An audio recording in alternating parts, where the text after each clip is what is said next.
Sir నమస్తే doctor Sudheer గారా గారు. డాక్టర్ సుధీర్ గారా గారి ముందున్నాను. ఎపియోన్ పెయిన్ స్పెషలిస్ట్.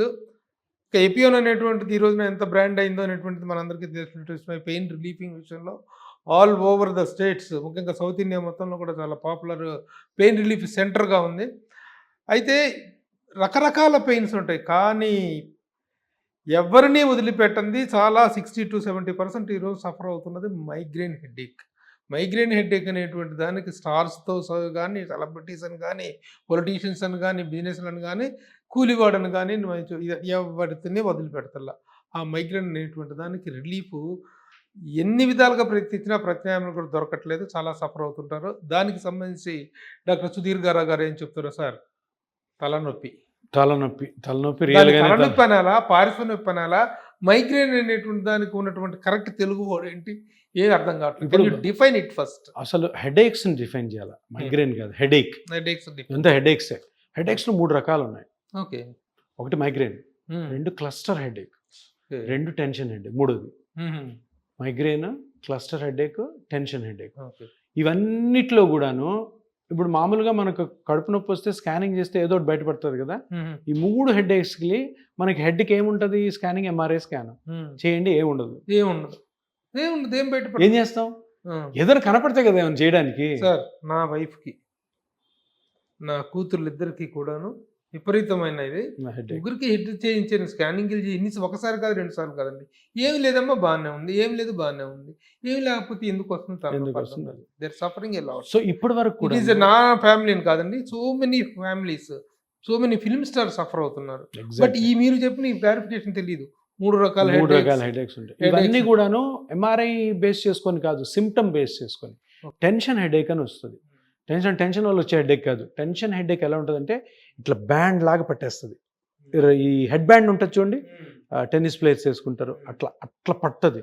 సో ఎప్పుడన్నా పేషెంట్ నాకు అడిగితే హెడేక్ వస్తుంది సార్ చాలా సంవత్సరాల నుంచి, ఇట్లా పట్టేస్తుంది అంటే అది టెన్షన్ హెడేక్. క్లస్టర్ హెడేక్ అని ఉంది. ఈ హెడేక్లో జనరల్గా ఏంటంటే హెడేక్ వచ్చినప్పుడు కళ్ళల్లో నీళ్లు గారుతాయి, ముక్కులోంచి నీరు గారుతాయి, కన్ను ఎర్రగా అవుతుంది. అది ఒక సైడ్ రావచ్చు, 2 సైడ్స్ రావచ్చు. ఈ 2 రేర్. అసలు నొప్పి ఏంటంటే మైగ్రేన్ ఏంటంటే దీంట్లో చాలా రకాలు ఉన్నాయి, కానీ క్లాసికల్ సిమ్టమ్ ఏముంటుంది మైగ్రేన్ అంటే వన్ సైడ్ వస్తుంది. జనరల్గా ఒక్కొక్క మనిషికి ఒక్కొక్క విధంగా ప్రజెంట్ అవుద్ది. కొంతమంది లైట్ చూడలేరు. లైట్ చూస్తే ఇంకా ఆ అటాక్ వచ్చినప్పుడు చీకట్లో ఉండిపోతారు. ఒక్కసారి అటాక్ వచ్చింది అనుకో, 4 రోజులు, 5 రోజులు, 6 రోజులు, 10 రోజులు ఉంటుంది. ఆ 10 రోజులు కూడా ఫుడ్ తినరు, ఏం చేయరు, చీకట్లో కూర్చొని ఉంటారు. ఎప్పుడో వచ్చి తింటారు, మళ్ళీ వెళ్ళిపోతారు, వర్క్కి వెళ్ళరు. Full psychological depression. So patient కంప్లీట్గా తన అధీనంలో ఉండడు. లేడీస్లో ఎక్కువ, అమ్మాయిల్లో ఎక్కువ, చిన్న ఏజ్లో. దీనికి ఏమన్నా టెస్టులు చేస్తే ఏ టెస్ట్ బయటపడదు, అంతా నార్మల్ ఉంటుంది. మైగ్రేన్ పోదు. సో అటాక్స్ కొంతమందికి నెలలో 30 సార్లు వస్తుంది, అంటే రోజు ఉంటుంది. కొంతమందికి 5 సార్లు వస్తుంది, 10 సార్లు వస్తుంది, 15 సార్లు వస్తుంది. So tension headache, cluster headache, migraine is the most commonest.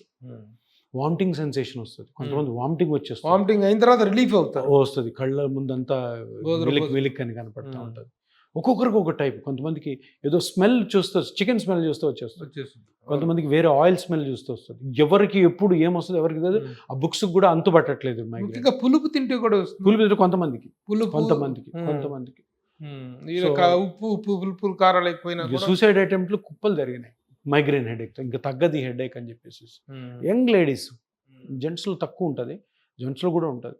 So దీని మీద మహాభయంకరమైన రీసెర్చ్లు జరిగినా కూడాను ఇప్పటికి కూడాను ఏవేవో న్యూరో ట్రాన్స్మిటర్స్ బయటకు వస్తున్నాయి, ఏవేవో సబ్స్టెన్సెస్ బయటకు వచ్చి ఈ సబ్స్టెన్స్కి ఈ ట్యాబ్లెట్ పనిచేస్తుంది, ఆ సబ్స్టెన్స్కి ఈ ట్యాబ్లెట్ పనిచేస్తుంది. ఫైనల్గా మైగ్రేన్కి 2 రకాల ట్రీట్మెంట్లు ఉన్నాయి. ఒకటి ఏంటంటే అక్యూట్ అటాక్ వచ్చినప్పుడు అక్యూట్ అటాక్కి ట్రీట్మెంట్. అంటే ఇప్పుడు టక్కని సివియర్గా వచ్చింది, వెంటనే అనాలిసిక్స్ ఉంటాయి. దాంట్లో చాలా రకాలు ఉన్నాయి, మంచి పవర్ఫుల్ అనాలిసిక్స్ కూడా ఉన్నాయి. పెయిన్ కిల్లర్స్, NSAIDs అంటాం కదా, అవి అక్యూట్ అటాక్స్. అప్పుడు సరే అక్యూట్ అటాక్ వెళ్ళిపోయిన తర్వాత మళ్ళీ అటాక్ రాకుండా మెయింటెనెన్స్ ట్రీట్మెంట్ ఉంటుంది. మెయింటెనెన్స్ ట్రీట్మెంట్ అంటే నొప్పి ఉన్నా లేకపోయినా ఆ మందులు వాడాలి. సో ఇవి మనము న్యూరాలజిస్ట్ దగ్గరికి పోతే అందరు రాస్తుంటారు. ఇవన్నీ కొంతమందికి బాగుంటుంది, కొంతమందికి బాగోదు. సో మైగ్రేన్లో ఇది నార్మల్ ట్రీట్మెంట్. యాక్చువల్గా మైగ్రేన్ అనేటువంటిది నాకు మైగ్రేన్ హెడేక్ వచ్చింది. నేను ఎవరి దగ్గరికి వెళ్ళాలి అనే కన్ఫ్యూజన్ ఒకటి చాలా చంపేస్తుంటుందండి. Whether should go for a general physician దగ్గరికి వెళ్ళాలా? లేకపోతే న్యూరాలజిస్ట్ దగ్గరికి వెళ్ళాలా? లేకపోతే ఇక జనరల్‌గా వేరే ఏదన్నా స్పెషలిస్ట్ దగ్గరికి వెళ్ళాలా? అనేటువంటిది ఒక డైలమా. ఎవరిని కన్సల్ట్ చేయమంటారు మిమ్మల్ని? జనరల్‌గా మన ఫ్యామిలీ ఫిజిషియన్ దగ్గరికి వెళ్ళొచ్చు. వెళ్ళిన తర్వాత అక్కడి నుంచి మరీ సివియర్‌గా ఉంటే న్యూరో ఫిజిషియన్ దగ్గర పంపిస్తారు. ఇక న్యూరో ఫిజిషియన్ అంటే ఫిజిషియన్ కాబట్టి వాళ్ళు డ్రగ్స్‌తోనే దాన్ని మేనేజ్ చేస్తారు. ఇక తర్వాత యోగాలని, మెడిటేషన్‌లని. మీ దగ్గర ఏంటి? మీ దగ్గర ఎలాంటి ఇప్పుడు ట్రీట్మెంట్? ఇప్పుడు విషయం ఏంటంటే ఇపియోన్‌లో మైగ్రేన్‌కి ఎలాంటి ట్రీట్మెంట్ ఉంటుంది? ఇప్పుడు విషయం ఏంటంటే ఎవిడెన్స్. హ్మ్. అసలు నీకు ఎంఆర్ఐ చేస్తే మైగ్రేన్‌లో ఏమీ లేదు. హ్మ్. సో బ్రెయిన్ ఏం టచ్ చేయాల్సిన అవసరం. మరి నొప్పి ఎందుకు వస్తుంది? హ్మ్. సరే సిమ్టమ్‌నే మనం ట్రీట్ చేద్దాం. నొప్పినే ట్రీట్ చేద్దాం. కారణం తెలీదు. హుహు. సైకలాజికల్ ఆస్పెక్ట్స్ ఏమన్నా ఉన్నాయా ట్రిగరింగ్ ఫ్యాక్టర్స్? హుహు. ఫీమేల్స్లో ఏదో డొమెస్టిక్ ఇష్యూస్ ఉండొచ్చు, పిల్లలు ఉండొచ్చు, హస్బెండ్ ఉండొచ్చు, ఇన్లాస్ ఉండొచ్చు, మదర్ ఫాదర్ ఏదన్నా ఉందనుకోండి, దాన్ని ఫస్ట్ కంట్రోల్ చేయాలి. హ్మ్. సో దాన్ని తీసేయాలి. అంటే ఫ్యామిలీతో అందరితో మాట్లాడాలి. హస్బెండ్తో మాట్లాడాలా, ఇన్లాస్తో మాట్లాడాలి, అత్తమామలతో మాట్లాడాలా, పేరెంట్స్తో మాట్లాడి ఏదన్నా వాళ్ళు చిన్న సిల్లీ థింగ్స్ ఉంటాయి, చిన్న చిన్నవి హస్బెండ్ చేస్తున్న పనులు, అవి హస్బెండ్ కూడా ట్రీట్మెంట్లో ఇన్వాల్వ్ చేసి ఆ సైకలాజికల్ ప్రెసిపిటేటింగ్ ఫ్యాక్టర్స్ని తీసేయాలి ఫస్ట్. ఇది అంటే మన చేతిలో ఉన్నది సింపుల్ది. హ్మ్. అమ్మాయి చెప్తుంది, సార్ ఇది జరుగుతుంది సార్, నాకు ఇష్టం లేదు, నేను ఉద్యోగం చేయాలనుకుంటున్నా, నన్ను ఉద్యోగం చేయనివ్వట్లేదు వీళ్ళు, నాకు ఎక్కువ పని చెప్తున్నారు ఇట్లాంటి. అది అయిన తర్వాత మెడికల్ అంటే యు మీన్ మీరు చెప్తున్న దాన్ని బట్టి it is a neuro cum psychological neuropsychiatric disease అంతే. న్యూరోసైకియాట్రిక్ డిసీజ్ మైగ్రేన్ అనేది. నీకు ఏ కారణం లేనప్పుడు ఒక స్ట్రక్చరల్ డ్యామేజ్ లోపల లేదన్నప్పుడు నొప్పి ఎందుకు వస్తుంది? సో సైకలాజికల్ ఆస్పెక్ట్ లేనిదే రాదు. ఇప్పుడు ఏమి కనపట్లేదు, నువ్వు ఏ టెస్ట్ చేయండి మైగ్రేన్కి ఏది పాజిటివ్ రాదు, ఏం చేయాలి అప్పుడు? సో ఇటువంటివి ఇంట్లో అంటే అందరు ఫ్యామిలీ పిలిచి మాట్లాడితే చాలా అర్థం అవుతాయి. అవి కానీ వాళ్ళు విని మారారనుకో ఈ పేషెంట్ ఇమీడియట్గా రికవర్ అవుతుంది. సో ఇది కూడా కాలేదనుకోండి, ఇప్పుడు మైగ్రేన్ ఉంది, అసలు హెడేక్ మైగ్రేన్లో ఎందుకు వస్తుంది? మైగ్రేన్ రావడానికి ముఖ్యమైన కారణం స్కల్ ఉంది కదా, బోన్ మీద మజిల్స్ ఉంటాయి. ఆ మజిల్స్ అన్ని సివియర్ స్పాజంలోకి పోతాయి. సివియర్ స్పాజం కారణం ఏదైనా ఉండొచ్చు, అంటే కించుకుపోవటం, కన్స్ట్రిక్ట్ అయిపోతాయి, స్పాజం, అదే కుంచుకుపోవటం అంటాం, అదేనా? రిలాక్స్గా ఉండవు అంటే గట్టిగా పట్టేసినట్టుగా పట్టేస్తుంది, అది హెడేక్. కారణం ఏదైనా కావచ్చు. మామూలుగాను ఎన్కెఫలైటిస్ అనే డిసీజ్ ఉంటుంది, బ్రెయిన్లో ట్యూమర్ ఉంటుంది, బ్రెయిన్లో ఇన్ఫెక్షన్ ఉంటుంది. మైగ్రేన్లు ఇవన్నీ ఉండవు. అవి ఉన్నా కూడాను ఈ హెడేక్ వచ్చిందంటే ఆ మజిల్స్ మొత్తము కుంచుకుపోతాయి అనమాట, స్పాజంలోకి పోతాయి. సో స్పాజం ఉన్నది పెయిన్, దానివల్ల నొప్పి వస్తుంది కాబట్టి స్పాజం రిలీవ్ చేసామనుకో మీరు బయటపడతారు సిమ్టమాటిక్గా. ఈ టాబ్లెట్స్ కొంతవరకు పనిచేస్తాయి రానివ్వకుండా, కానీ ఇప్పుడు వచ్చిన కొత్తదేం కాదు, ఒక 15-20 years నుంచి బొటాక్స్ అని ఉంటుంది, బాట్యులినం టాక్సిన్ అంటారు, బాట్యులినం టాక్సిన్ టైప్ ఏ, ఇది FDA అప్రూవ్డ్. ఈ మజిల్ ఇది న్యూరోటాక్సిన్ అంటారు దీన్ని. ఇది కానీ ఆ మజిల్లో కరెక్ట్గా మజిల్లోనే వేయాలి. చిన్న చిన్న యూనిట్స్ ఉంటాయి, 2 units, 5 units, 10 units, చిన్న ఇంజెక్షన్, సన్న ఇన్సులిన్ ఇంజెక్షన్ తోటి ఇక్కడున్న మజిల్స్ మొత్తంలో ఇంజెక్ట్ చేస్తాం, అన్నీ రిలాక్స్ అవుతాయి. దగ్గర సంవత్సరం నుంచి సంవత్సరంన్నర నొప్పి రాదు. It's a proven thing, safe and proven. Botox injection అంటే చాలా మంది పేషెంట్స్ కూడా తెలుసు. ఎంత కాస్ట్ అవుతుంది సార్? కాస్ట్ పెద్దగా ఏం కాదు, అది ఒక ఇంజెక్షనే దగ్గర ఒక 15,000-20,000 ఉంటుంది. దాని తర్వాత ఇంకొంచెం ఏదో ఉంటుంది అంటే, అంతకంటే సెకండ్ స్టేజ్ లో ఇంకొక లేదు ఇంతే. అంటే మొత్తం చేయాలి మైగ్రేన్ అంటే అది వన్ సిట్టింగ్ లో చేస్తారు. One sitting, single sitting, one sitting లోనే మొత్తం. తర్వాత మళ్ళీ వచ్చింది అనుకోండి 1 year, మీరు వాటిని ఐడెంటిఫై చేస్తారా, పాయింట్స్, ట్రిగ్గరింగ్ పాయింట్స్? మాకు వేరే వాళ్ళకి డిఫరెన్స్ ఏంటంటే మేము స్కాన్ చేసి చేస్తాం. ఇప్పుడు ఇక్కడ మీరు మజిల్లోకి వెళ్ళాలని చెప్పాను, ఇప్పుడు ఈ కన్ను దగ్గర చిన్న మజిల్ ఉంటుంది, ఆ మజిల్ బెల్లీలోకి వెళ్ళాలి ఇంజెక్షన్. బ్లైండ్ చేసాం అనుకో బోన్ మీదకి వెళ్తుంది, దానివల్ల ఏమైనా ప్రాబ్లమ్స్ రావచ్చు. సో మా దగ్గర చిన్న స్కాన్స్ ఉంటాయి, అంటే ఆ స్కానింగ్ ప్రోబ్ కూడా బుడ్డది ఉంటుంది, ఇంతే మైక్రో అనమాట. అది పెట్టి కరెక్ట్ మజిల్ బెల్లీలోకి వెళ్ళేటట్టు ఇంజెక్ట్ చేస్తాం. ఆ విధంగా మీరు అప్పుడు ఎఫెక్టివ్నెస్ ఎక్కువ ఉంటుంది. ఎన్ని చేయాల్సి ఉండొచ్చు? దగ్గర 15-20 ఇంజెక్షన్స్ ఉంటాయి. 15-20 ఇక్కడ మజిల్స్, సైడ్ మజిల్స్, వెనకాల మజిల్స్, నెక్ మజిల్స్ అన్నిటికి చేయాలి. అంటే హెడ్ లోపల ఉన్నప్పుడు మరి హెయిర్ కట్ ఇబ్బంది? హెయిర్ లోంచి వెళ్తాం, ఏం తీయాల్సిన అవసరం లేదు. హెయిర్ రిమూవ్ స్కాన్ ఉంటుంది కదా, స్కాన్ ఉంటుంది కాబట్టి నీకు మానిటర్లు కనపడిపోద్ది.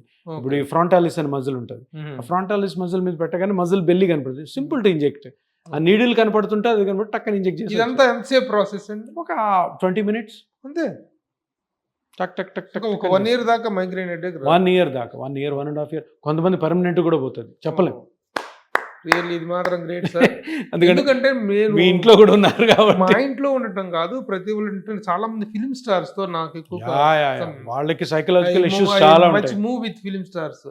ఒక్కోసారి ఫోన్ చేస్తే ఏంటంటే ఎక్కడండి అసలు షూటింగ్కి వెళ్ళలేకపోతున్నాను, తలకాయ నొప్పి, మైగ్రేన్ హెడేక్ అని బాధపడుతూ చెప్తున్నారు చాలా మంది ఉన్నారండి.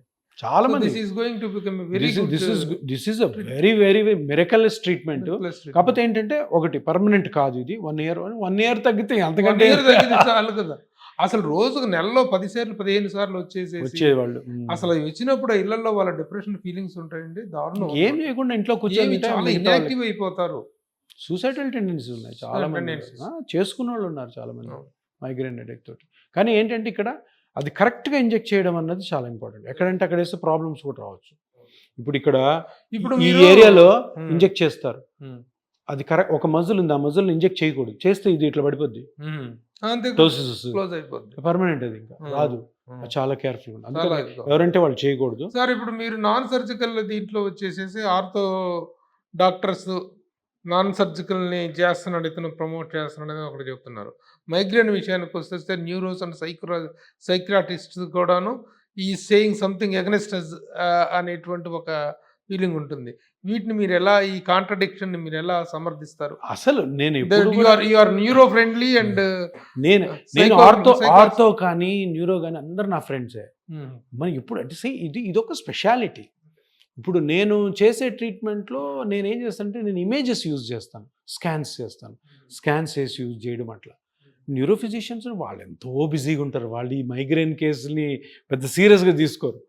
సో ఏ స్పెషాలిటీ అయినా కానీ అప్గ్రేడేషన్ జరుగుతున్నప్పుడు అందరు అప్రిషియేట్ చేస్తారు. ఎవరో ఒకరిద్దరు ఉంటారు కొంచెం కోపంగా, కానీ అప్గ్రేడేషన్ జరుగుతున్నప్పుడు ఇప్పుడు ఆర్థోపెడిషియన్స్ దగ్గర నేను పిఆర్పి స్టార్ట్ చేసిన ఒక 700-800 మంది పిఆర్పి స్టార్ట్ చేశారు.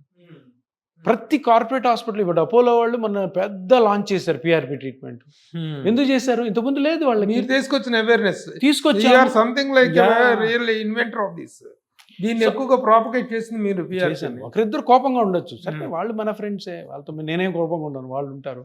బట్ ఏంటంటే ఒక చేంజ్ వస్తున్నప్పుడు ఫస్ట్ లో కొంచెం రిపల్షన్ వస్తుంది, రెసిస్టెన్స్ వస్తుంది, తర్వాత smooth passage.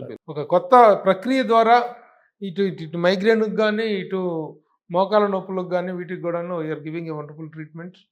Thank you sir. ఇవి డాక్టర్ గారు ముఖ్యంగా మైగ్రేన్కి సంబంధించిన విషయాల్లో ఆయన చెప్పిన ట్రీట్మెంట్ రియల్లీ ఒక మిరకిలెస్గా అనిపిస్తుంది. మైగ్రేన్ వల్ల నరకాలు పడుతున్న వాళ్ళని చూసాం మనం. వాటికి చాలా తక్కువ టైంలో 20 minutes హాఫ్ అన్ అవర్లో ఆ ట్రీట్మెంట్ అయిపోతుంది అనుకుంటే నిజంగా ఎవరైనా పరుగులు పెడుతూ రావాల్సిందే, అంత నరకం చూపిస్తుంది మైగ్రేన్ అనేటువంటిది. సో థ్యాంక్ యూ డాక్టర్ గారు, థ్యాంక్ యూ వెరీ మచ్.